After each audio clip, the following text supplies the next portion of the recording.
Hey, what's up mga guys? Welcome back again to Richard Kabili YouTube channel.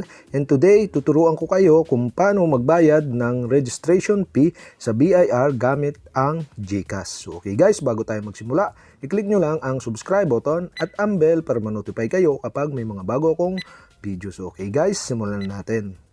Okay guys, ang gawin nyo lang is punta lang kayo sa inyong Gcash application, login nyo lang ang inyong account. Then kapag nandito na kayo sa Gcash homepage, so, ang gagawin nyo lang is tap nyo lang yung pay bills, okay?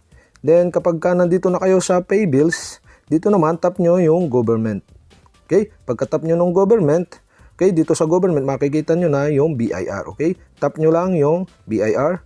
Then, ayun guys, dito naman sa BIR pay bills, okay? So, dito sa kauna sa form series, okay, ang hahanapin nyo dyan is yung 0600 or yung payment form. Then, dito naman sa kasunod sa form number, hanapin nyo dyan is yung 0605 na form. Then, ayun guys, sa tax type naman is RF or registration fee.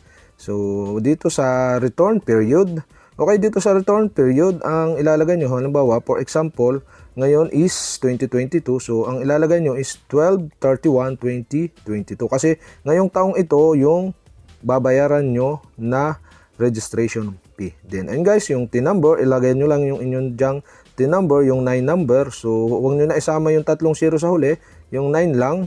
Then, dito sa kasunod, yung branch code. Okay? Yung branch code is, ilagay nyo is 50. So, ayun guys, halos pare-paras lang naman yung branch code kasi makikita nyo dyan doon sa kapag nag-register kayo sa BIR, pag first time nyo mag-register, so may bibigay sa inyong papel na form, then makikita nyo dyan yung information ng inyong branch code.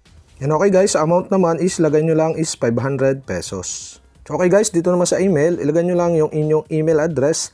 So make sure lang na tama kasi dito pumapasok yung mga confirmation sa inyong transaction through Gcash at saka sa BIR. So okay guys, napakahalaga nito. So make sure lang na tama yung information nyo lahat. Then ayun guys, after that, okay, tap nyo na yung next button. Then, ayun guys, dito, double check nyo yung information na inyong ginawa. Then, kapag tama na lahat, tap nyo na yung confirm button sa baba. And ayun guys, payment received. And ayun guys, successful na tayo na nakapagbayad ng registration fee sa BIR gamit ang Gcash. Okay guys, yun lang. At sa mga may katanungan dyan, mag-comment lang kayo below. At kapag hindi ko pa kayo subscriber, mag-subscribe lang kayo sa aking YouTube channel.